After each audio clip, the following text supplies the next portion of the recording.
I'm so glad we've got tomorrow afternoon too, because I'm not getting near through what I wanted to get through on herbs.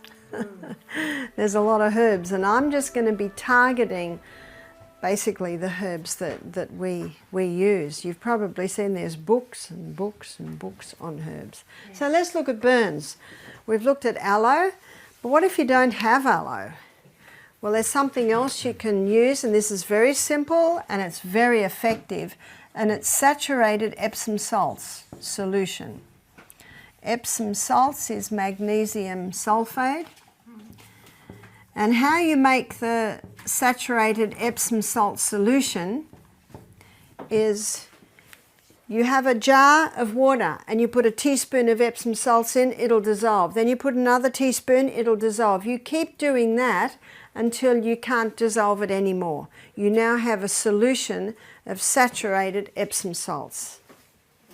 And what you do for a burn, you soak a cloth in it, keep it quite moist, and wrap it on the burn area. Wrap it with a cling wrap and then bandage that on. It's that simple. So my daughter Emma, she was sitting down ironing. She's the one with all the children. And there was a loud cry, one of the children, and the iron dropped and went on her thigh. And she had the holes from the steam on her thigh. And she's in Wisconsin, so, you know, she might have a little aloe plant, but not much. So she did the saturated Epsom salts. She soaked it in cloths and just laid it over the area. And she said she had about 4 thicknesses of cloth, so it was quite wet. And then she put the plastic wrap over that, and she bandaged it. And she said that that took her pain away from, you know, when you get burned, you got 10 out of 10 pain. That's excruciating pain. But she said she brought it down to about a 5, which was bearable. And by the time she went to bed that night, it was, you know, only about a 1 out of 10. Now you look at her thigh now, there's a little tiny bit of a white mark there, and yet that's steam. That's one of the worst burns. So the saturated Epsom salts is an excellent remedy for burns. Also, one lady told me that she has a jar of it in her fridge. She just has a jar there, and of course it'll just about keep forever. So she said, I've got children, and if there's a burn, she said, I've got it there quickly. Also, I have heard, and I haven't done this because I really like the Epsom salts or the aloe, is grated potato. Now you probably realise too that when someone's had a burn, that area is so incredibly tender. Whereas the aloe is very soothing, and the very wet, cool cloths of the Epsom salts are also very cooling. But grated potato, you can have the little bits from the grate. That's why it's good to grate it very tiny.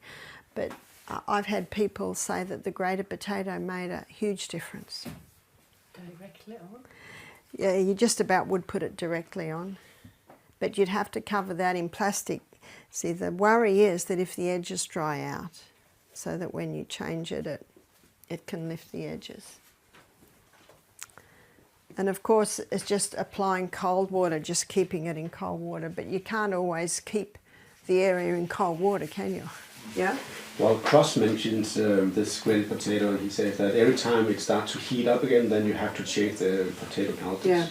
Yeah, that's certainly, because when it heats up, it's then of course the burn is coming back. I had a burn. I didn't have any aloe vera, so I took egg white, and really? That was really good.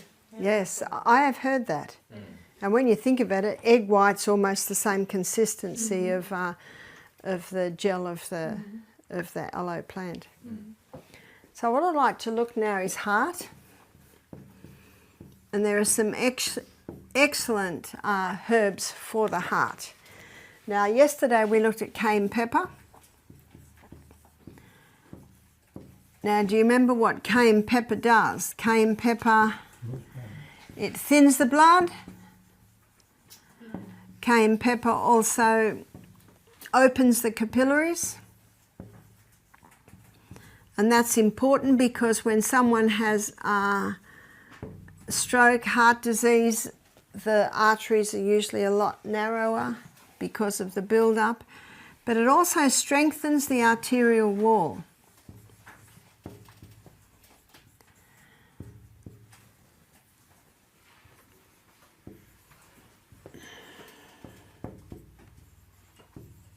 And this is an important point because when someone's sustained damage to the arterial wall over many years, you get a little bit of scar tissue build up there. And so what the cayenne pepper does, it strengthens and brings a suppleness to that arterial wall. It's a remarkable herb. So for the heart, the cayenne pepper. Now before I move on to the heart, I want to go through a couple more things with cayenne pepper. So cayenne pepper, even though when it goes into the blood, it thins the blood and opens the capillaries, if there's any bleeding, it'll constrict the blood vessels. So we've had people with cuts. In fact, I had a Fijian doctor come and work with us for a few weeks. And I was lecturing. She was in the kitchen and she, like most Fijians, had bare feet. And someone dropped the blender. Now you know the blender, very thick glass, and a couple of bits went on her foot. And my dear friend is quite well padded, so she doesn't have a skinny foot like mine. There was a fair bit of subcutaneous tissue on her foot. And I could see the staff going, because I was lecturing. So I took a break and she was out the back and she had 2 quite severe cuts on the top of her foot. And I could see they were very deep and they looked almost 1 centimetre deep and 1 centimetre wide, and I could see the fat globules, so it's quite deep. So I ran inside, got the cayenne pepper and sprinkled the cayenne pepper into the wound. She started laughing. She said, "I can't believe what you're doing." Doesn't it hurt? Well, it's already hurting. You know, and the cayenne pepper, remember we talked about it yesterday, has an analgesic effect. It can actually, it might be an initial, I like to say tingle, some people like to say burn, but it sort of calms it down.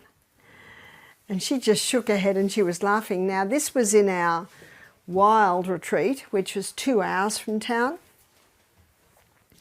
So we just put the cayenne pepper in and we bound it up. And she just kept shaking her head and laughing. She said, "I can't believe what you've done to me." So the next day when she changed the dressing, we left it again about 24 hours, she found that the wound was starting to close. She said to me, as a doctor, she said, "I would have stitched that." But she said, "I'm out here and I'm here to learn off you." So I thought, well, let's just see what Barbara will do. And that wound came together as if it had been stitched. Mm-hmm. She said, "I just can't believe it." She said, "I've never seen anything like it." So the cayenne pepper is remarkable in so many ways. So even though it'll open the capillaries, it'll thin the blood when you take it internally and it gets into the blood, if it comes anywhere in the blood and it sees bleeding, it'll constrict those capillaries and stop the bleeding. So the only way I can explain this is to give you Psalm 104 verse 14, where the Bible says that God gave herbs for the service of man. So if you need dilation, it'll dilate. And if you need constriction, it'll constrict. It only constricts where there's bleeding. Yes? Does it vary in quality or freshness if it's been opened and sealed? Well, ideally you want cayenne pepper that's bright orange. I'm always a bit concerned when it's gone a bit brown. So you want the freshest you can get. We get our cayenne pepper from the herb wholesalers. So if you can get it from a herb shop and it's a lot more vibrant, it is a lot more potent. That's true. But remember, yesterday we talked about charcoal and the activated charcoal, and I said, well, activated charcoal's great, but we just used to get it out of the fireplace. It's a bit hard to pulverise up and it can be a bit lumpy, but it does the same thing. But we're civilised now. We buy activated charcoal. But can't you grow your own cayenne pepper? You can. You can. And you can grow your own cayenne pepper, and you can certainly dry it in the dehydrator and blend it up. That's true. But it's like at Misty Mountain, we have so much turmeric. So much turmeric. And someone said to us, why don't you dig it up and dry it and, you know, have your own turmeric? And I said, have you got the time? Do you know, we're all so busy. That's what you'll find, we're all so busy. So we just dig it up if we need it. So cayenne pepper can constrict whenever there's bleeding. And this is why the cayenne pepper can be helpful with glaucoma, because it can relieve the pressure in the eye. So I gave you earlier a tea which is golden seal and eyebright for the eye. So when you make that tea, you could put just the slightest pinch of cayenne pepper in. And of course, if it's too hot, water it down a little bit. But for the brave and fearless amongst us, you can try just a pinch of cayenne pepper in with your glaucoma eye tea. So we've looked at cayenne pepper internally, we've looked at cayenne pepper to constrict bleeding, we also looked at cayenne pepper yesterday as compresses to warm up cold feet, to bring blood to any area where there has a numbing effect. So the other herb for, and by the way, how much? I say to people with wanting to have this effect because of heart problems, 1/4 teaspoon 3 times daily in a little bit of water. Just sip it. Yeah. Just throw it down. So last week when my back was incredibly painful, remember I woke up in the middle of the night and I could not get any comfortable position. So I went down to the kitchen and I grated the ginger, but before I started grating the ginger, I put 1/2 teaspoon of cayenne pepper in a little bit of water and I threw it down because I was using it there to have an analgesic effect. It tingles, but it settles. Doesn't tingle for long. But probably the number one herb for the heart is the hawthorn berry. So where I was in Manchester last week, there's just hedges and hedges of hawthorn berry. Where I was staying, there's lots of canals. Always, wherever I stay, I explore thoroughly the area on my morning walk every day. In Scotland, I think I'd surveyed most of the whole area just by my morning walk. So when I was in Manchester last week, there's lots of hedges that are hawthorn berry. Now in the hawthorn berry, the active components that affect the heart are found in the leaf, in the berry, and in the bark. But most commonly, you buy the berry, you buy the dried berry. So when you make and this is what we do, we get the dried berry. We also have, see, a lot of hawthorn berries grown down the bottom of Australia. Remember with Australia, the further down you go, the colder it gets. And I think, 150 years ago, they bought the hawthorn berry for hedges down in Victoria. So it does grow a lot down there. So we've got a friend that gathers a lot of berries and dries them for us. So this is 2 teaspoons. Remember I said the rule of thumb is 1 teaspoon to 1 cup of water? So with the hawthorn berry, you make it a little stronger, and then the person doesn't have to drink quite as much hawthorn berry tea. And we advise approximately 1 litre a day. What does the hawthorn berry do?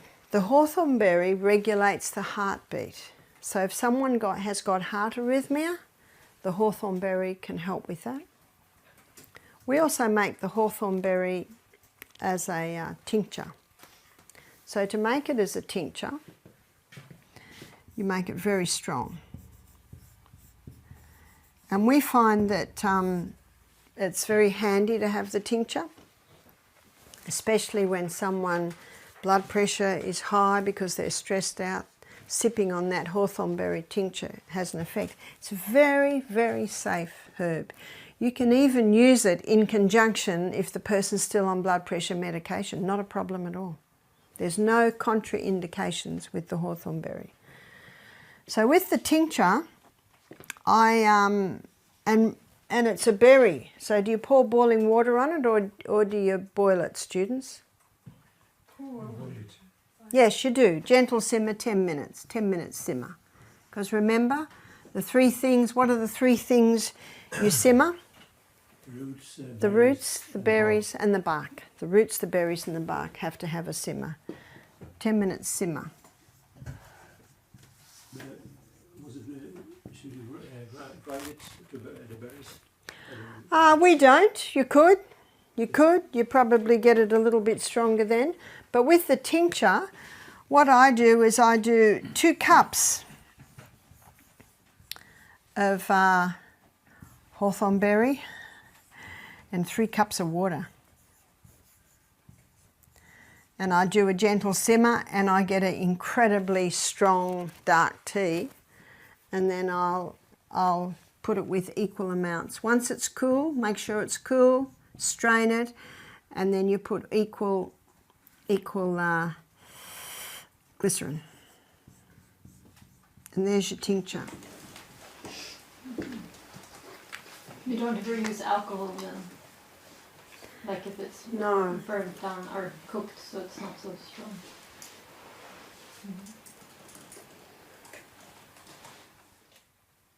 So that, and if you have it as a tincture, it's 1 teaspoon 3 times a day. The glycerin should be, what do you say, same amount as the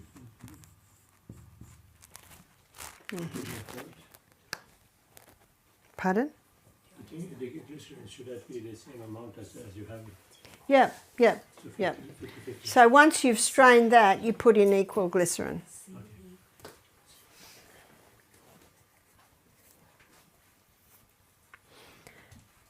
The hawthorn berry equalises the heart rate. If the blood pressure's too high, it'll bring it down. If it's too low, it'll bring it up. Remember Psalm 104 verse 14, that God gave herbs for the service of man. You see what the herbs do? They work with the body. So a lady contacted me recently and she said, Barbara, I'm very worried about the hawthorn berry. She said, because I was on medication and she said, if I didn't take it, she said, I'd go really high. I'm just worried. And I said, you don't have to worry about the hawthorn berry because it works with your body. Now, we had a guy recently who had a stroke. He was with us. He was actually Dave Babongi's twin brother. Remember Dave that had the burnt leg? Aboriginal guy. And he came to us, about 2 years ago now. And he just had a stroke. He was quite large. He was on a lot of medication. He was on statin drugs for cholesterol. He was on blood thinning medication. He was on 2 different types of blood pressure. And he did our program and he learned about the 8 laws of health. And little by little his weight came down. And I said to him, I can't tell you what to do with your medication, Dan. So it's Dave and Dan. But I said, if I were you, I'd stop the cholesterol lowering medication and the blood thinning medication. I said, you can take the cayenne pepper, whereas the cholesterol lowering medication, as long as you keep these laws, these true remedies, you don't need to be on that medication. And he was taking the hawthorn berry. He went back home for about 8 months, and when he came back, he was this trim, muscular guy. He's in his 50s. He looked fantastic. I said, wow, Dan. He said, I'm doing exactly what you say. Exactly. Now, do you remember what I said? People say, how long will it take? I say, well, it all depends on how serious the condition is and how serious you are at implementing this. He said, I'd like to do another program. I said, sure. He did the program. He was still on 1 blood pressure medication. We took his blood pressure, and his blood pressure was 100/55. I said, Dan, your blood pressure's getting too low. I said, have you considered stopping your medication? He said, I can't. He said, the doctor says I will die if I don't take it. I said, Dan, this may have been the case 2 years ago when you just had your stroke and you were this big and drinking and smoking and eating badly. But I said, look at you now. I said, your blood pressure's going too low. I said, why don't you stop? We're here. We'll monitor you every day. We're watching you very closely. He said, okay. I took his blood pressure 2 days later, 120 over 70. I said, your blood pressure's perfect, Dan. Oh, he was very, very happy. Now, he went back for his yearly examination because the doctor had deemed him not fit for work. So he went back to have his assessment, and the doctor said, there's nothing wrong with you, you're going back to work. It was an incredible story. In fact, in Australia, we've got a 7-Day Adventist magazine, and it's called Signs of the Times. Well, they did a whole story on him. It was just such an incredible story. But Dan did exactly what we said to do, and he got incredible results. He thought that, you know, he would never be able to work again. But it also shows you how the drugs will take your blood pressure down whether you need it or not. Whereas the hawthorn berry will work with the needs of your body. Same with the cayenne pepper. If you take too much blood thinner, you can bleed, you know. You know, one man said to me, my nose is bleeding. I said, you're on too much blood thinner. So if you start the cayenne pepper while you're on a blood thinner, it really has to be monitored. But you can take a bucket of cayenne pepper a day and you will never bleed from the nose because the herbs work with the needs of your body. That's the beauty of it.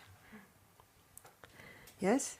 Is there any problem in using cayenne pepper and hawthorn berry in combination with each other or at the same time? We advocate that you do, Okay. because they do slightly different things. So what the hawthorn berry does is it tones and strengthens the heart. So for heart arrhythmia, it tones and strengthens that, and it can get that heart rate back onto a better beat. But then you have to look at why the person has heart arrhythmia or a dysfunctional heart rate. And there are two common reasons for that. And one is caffeine. Caffeine will certainly do that. And so will wheat. If someone has an allergy to wheat, it can disrupt the heart rate. Because remember, the wheat's been changed.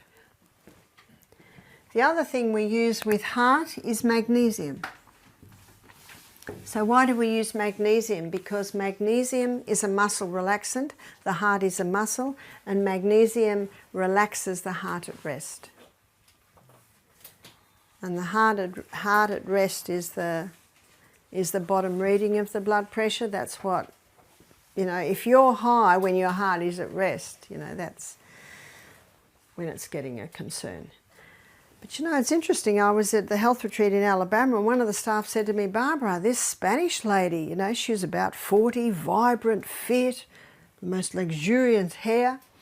Her blood pressure was something like, 160 on 95. So I said to her, is your blood pressure usually that high? She said, it's always that high, don't bother me. So the staff said, well, we do. And I said, don't bother her.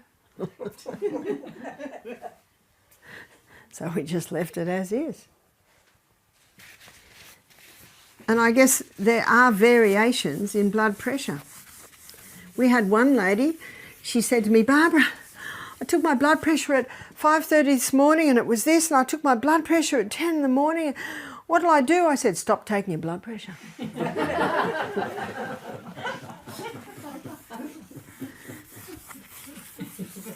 You've heard of white coat blood pressure? The person's running for their doctor's appointment. They go into the room, sit down, and they see that white coat, and up goes the blood pressure.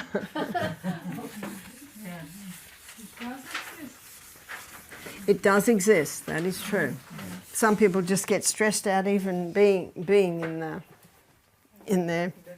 Yeah, that is true. So what I'd also like to look at is herbs for hormones. So we talked yesterday about the wild yam,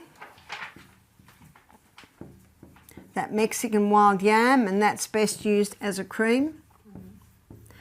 And the second ingredient in the Anna's wild yam cream is Vitex, which is chasteberry.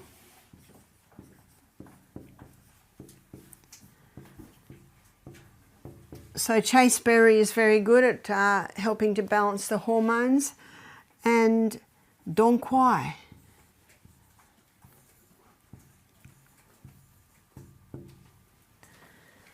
Quai is a root, and of course chasteberry is a berry. But to be able to take them in a concentrated form, tablet form is the best. So I've had people come to me on HRT, hormone replacement therapy. They say, can we take the Anna's wild yam cream while we're on the hormone replacement therapy? And I said, no, you can't. One has to stop and start the other. And they're on the Anna's yam cream, they're implementing the laws, and they get back to me after 2 months and they say, look, I need more help. It's not kicking in fast enough. So then I suggest they get a supplement of Quai and take that as well. And they get back to me a month later and say, thank you, it's doing it. Sometimes people need a little bit more help initially. You probably find 2 months on the Quai, and by then the Anna's cream has done a little bit more and they can often stop that. Remember, you're the guide there. Just watch and see the body's response. Some people have found that Maca has helped. Maca is a relative of the wild yam. Yeah. You can get Maca powder. And evening primrose oil. Evening primrose oil, I've had some ladies tell me that this has helped a lot.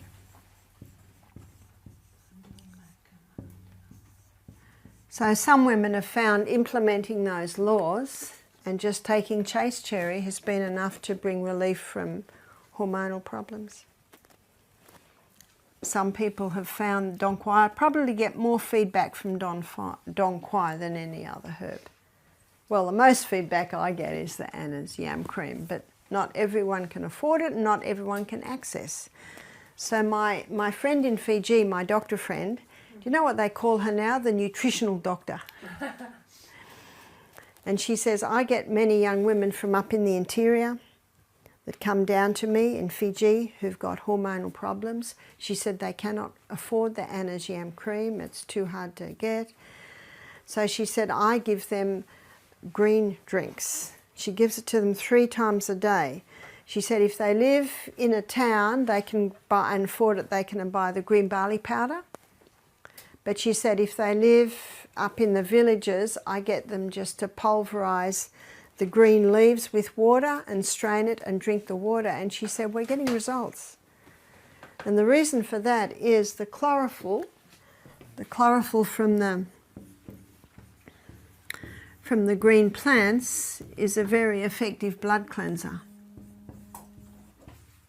And that seems to have an effect, she said, to just help balance out the hormones. See, what you have to do is work with what you've got.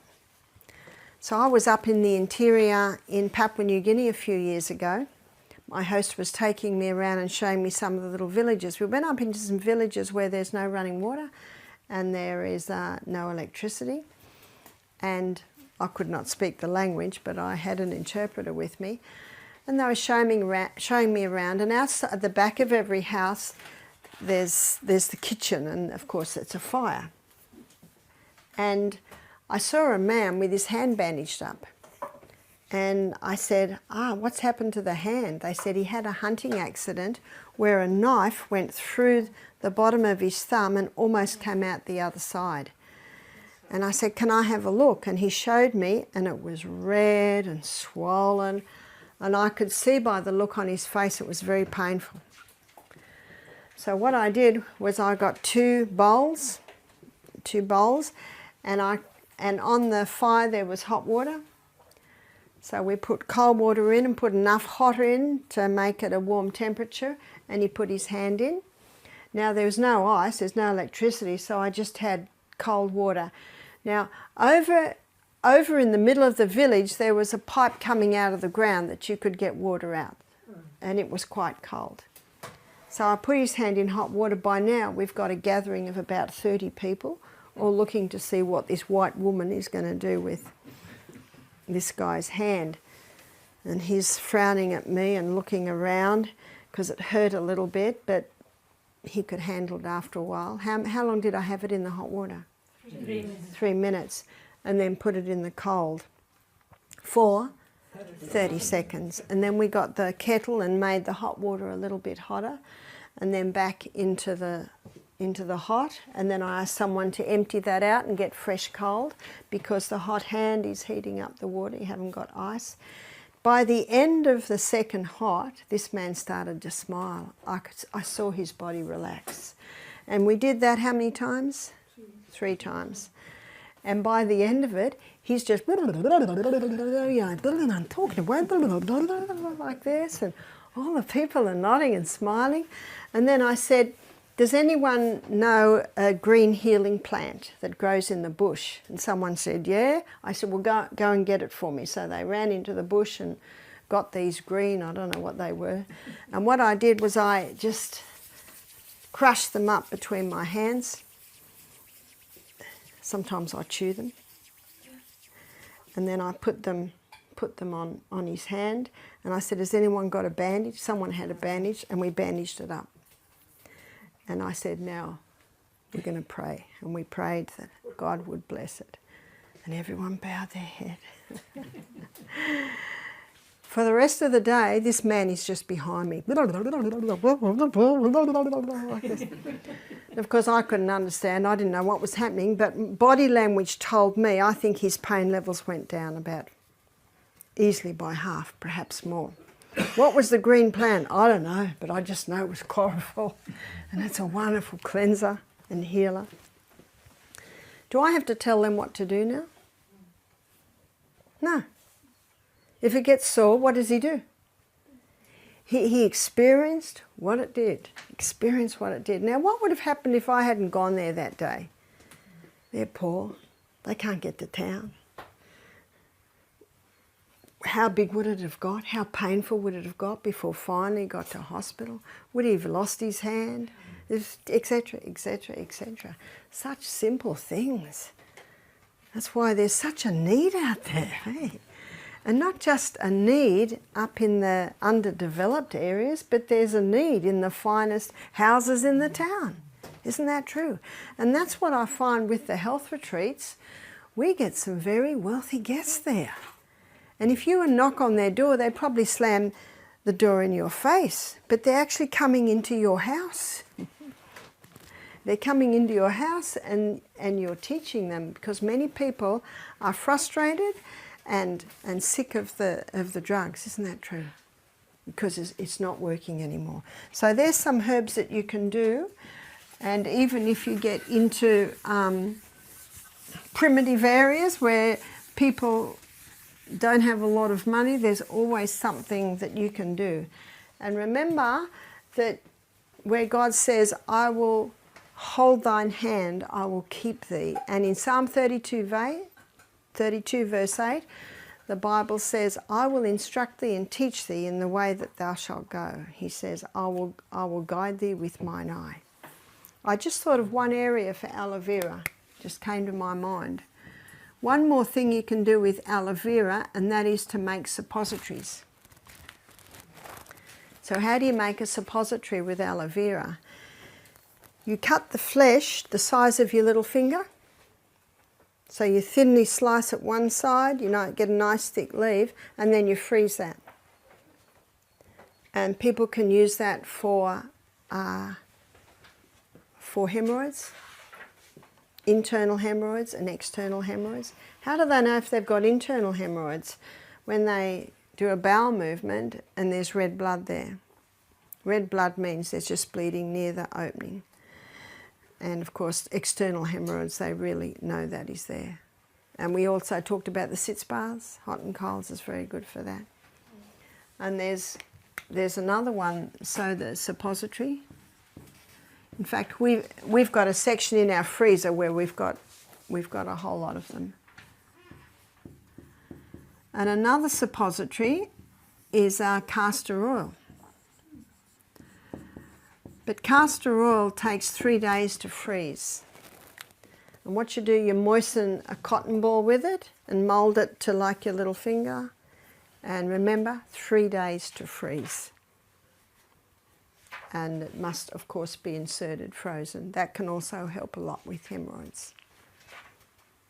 What about skin? What about eczema, psoriasis? What can you put on the skin?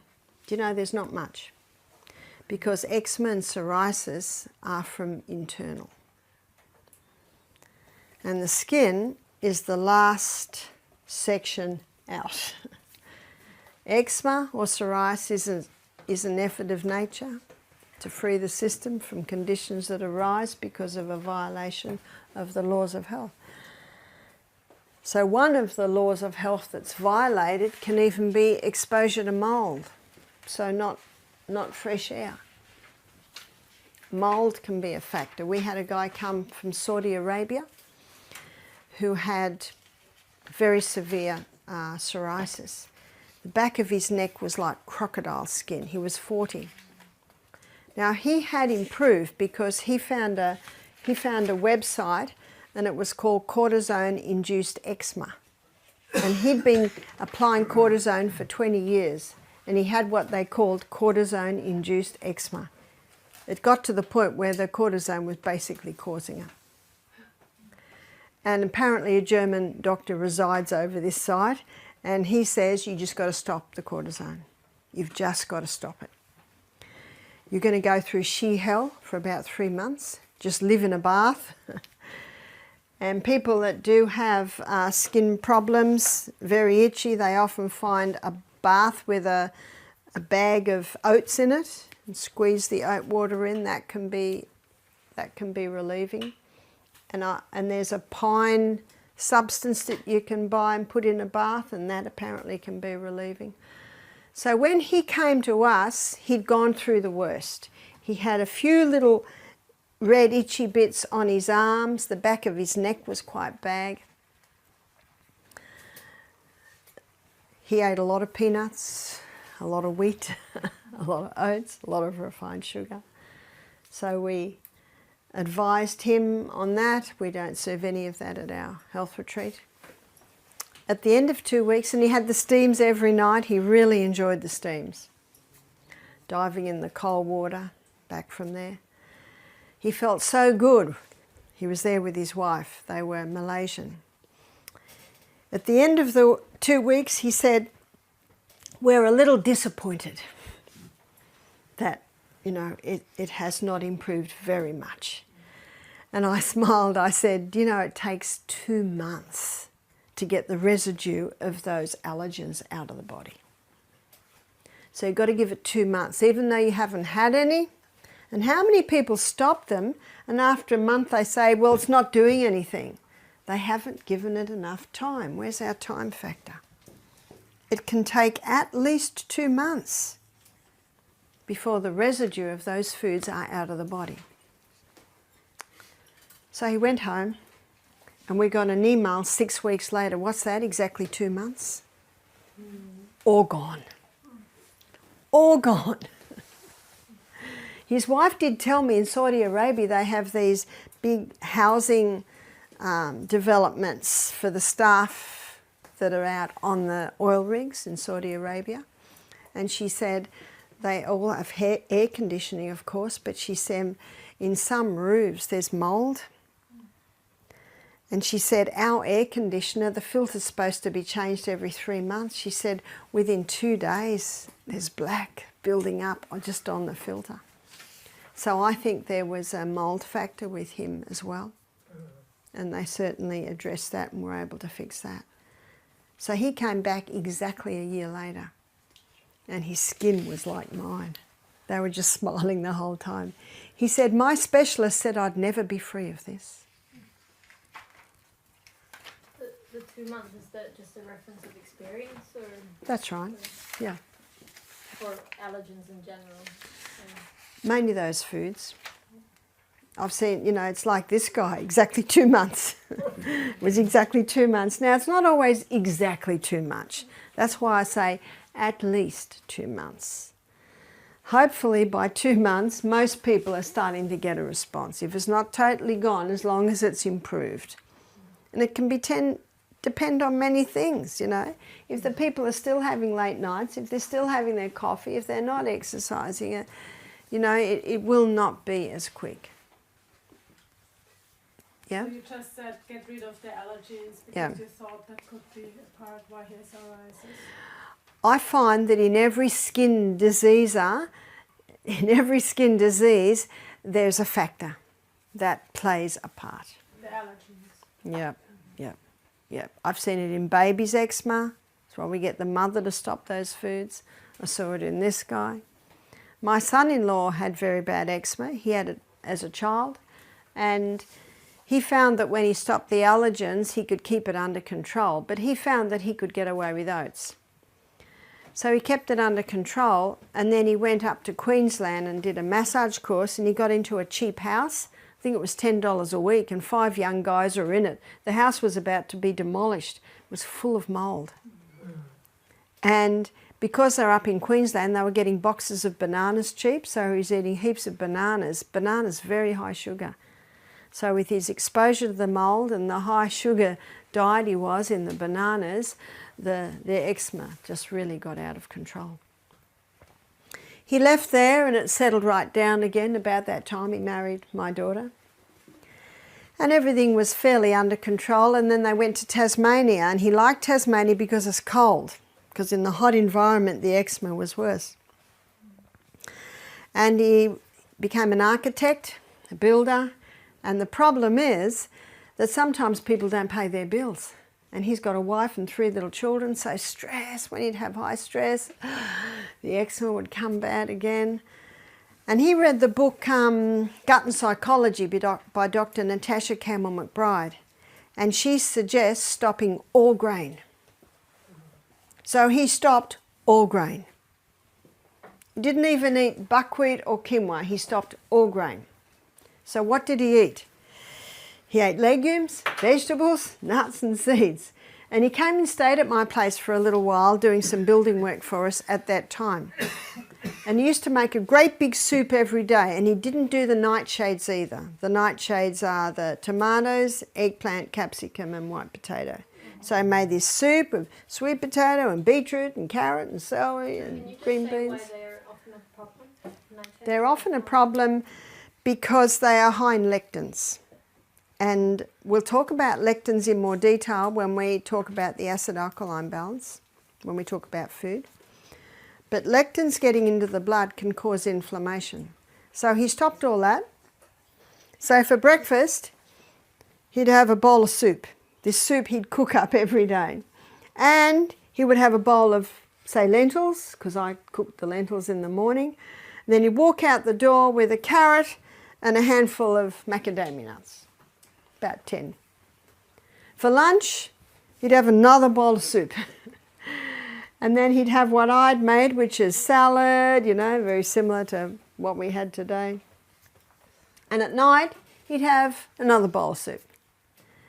Do you know, he trimmed right down, lost excess fat, but he was still muscly, and his eczema totally cleared. Totally cleared. In fact, he couldn't believe it. And he was told he'd never be free of it. He said he can remember as a 10-year-old boy scratching his legs till they bled. And he could hear his mother and father fighting. The mother said, no cortisone. The father said, we've got to do something, look at him. And he said, if Dad won, I'd get the cortisone and it'd all settle down. But if Mum won... So what can you do when it's really itchy? Ice. Ice. Kill the itch with ice. Just ice it. You can try aloe vera, but you know what I find? As soon as anything you put on the skin heats up, it irritates it. And remember, it's coming from the inside. You can try aloe vera, you can try coconut oil, but most people find they're better just to leave the skin. If it gets too dry, a bit of coconut oil. But it's usually within 2 months. And if it's very severe, you can do what Matthew did and go grain-free. He's not grain-free now. In fact, I think he did it for 6 months. Just totally grain-free. He ate legumes twice a day. He ate a lot of vegetables. He ate seeds and nuts. He didn't lose his muscle because he was having adequate legumes. But he conquered it. In fact, he says it's the best thing he ever did. Now, let's say a year later, a bit of stress comes and maybe he's eating some of the things he shouldn't and the eczema comes back. What does he do? He knows exactly what to do. And that's the beauty of it, when you start treating naturally and you see your body's response, that it's teaching it. And never underestimate the value of ice. Ice is phenomenal. So our time is almost up. Sleep. How do we get people to sleep? I'm going to be giving a whole presentation on sleep. But there are some herbs that can help with sleep.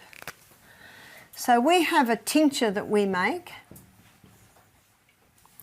and it's passion flower. Passion flower soothes the passions. I think that's why they call it passion flower. And of course that's a flower. Skullcap. Skullcap is a dried herb. St. John's wort. St. John's wort is also a dried herb. Leaf and flower, that's flower. I think that's leaf. And we call this mix our relax herbs. These all are mild tranquilizers, mild sedatives. So if someone's coming off alcohol, we've had people come off methamphetamines, we've had people come off marijuana, methadone. We even had a champagne alcoholic do our program. Lots of smokers coming off smoking. We give them that 3 times a day, and I make it in a tincture form, the way that I described before. The beauty of the tincture form is they can have a spoonful, even every half hour. Well, rarely do they have to do that. St. John's wort is a nerve nourisher, so it nourishes the nerves. And when people are coming off these stimulants, their nerves are on edge. And at night, we put in a stronger tranquilizer sedative, and it's valerian. And so we put these 3 together. We call them our relax herbs. And then when we add that, we call that our sleepy herbs.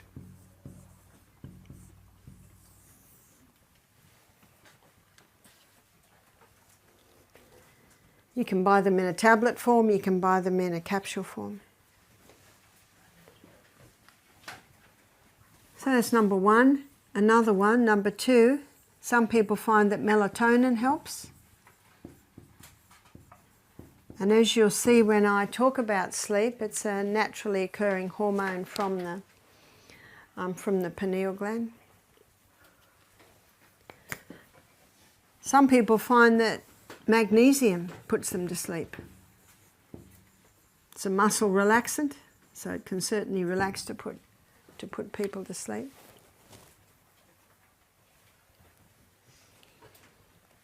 But looking at herbs, they're probably the main herbs. I have had ladies find that when they go on the Anna's Wild Yam Cream, they start sleeping better. Much depends on why they can't sleep, when it all started, the different factors that are coming together. And I'll be looking at that in more detail when we look at sleep, but basically they're the herbs. For some people, this has a great effect. For some people, it hardly makes any difference, so you try the different things.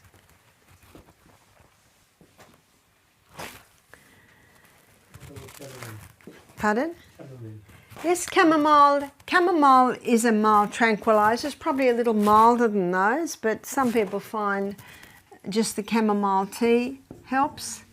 So if someone's very stressed out, we find that the relax herbs can make a big difference. And sometimes if a person's really stressed out, we just give them a hot foot bath. This is a straight hot foot bath, not hot and colds, just feed in hot water for maybe 20 minutes. Yeah? I know that Ellen White was negative towards cinnamon, but banana and cinnamon works really well also for sleep. Well, banana stimulates melatonin. Banana stimulates the release of melatonin. That's why it's a great evening meal for the children. But if someone has diabetes or conquering cancer, the banana's not the best because it's very high sweet. Doesn't have magnesium in it as well, the banana? Yes, it does. It does.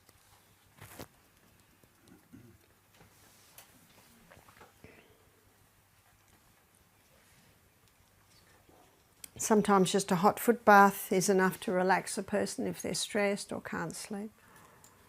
The hydrotherapist's first rule is warm the feet. Yeah? The wild yam cream, couldn't that be made yourself if you have wild yam? If you can get that wild yam, which is almost impossible.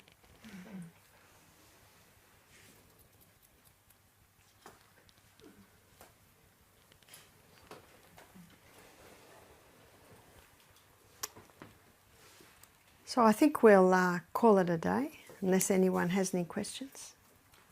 Yes? I have one more question, but that concerns, I mean, you have a lot of experience and that has built up to what you present here.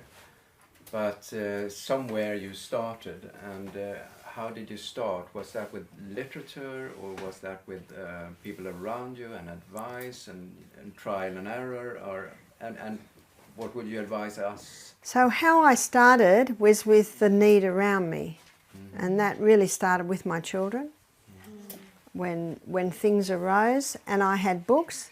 I had Back to Eden, Jethro Kloss. I had the Herb book by John Lust, and I also had a book by Vance Farrell, which was a combination of the Ministry of Healing in the front and some of Kellogg's Simple Water Cures in the back. So that's really what I started with. But where I started with was where the need was. And Vance Farrell, he's done an encyclopedia. Yeah, he's called an Encyclopedia of Natural Remedies. I didn't have that, okay. but that's quite a good book, and a lot of people find that very, very helpful to go to that. It's like a reference book.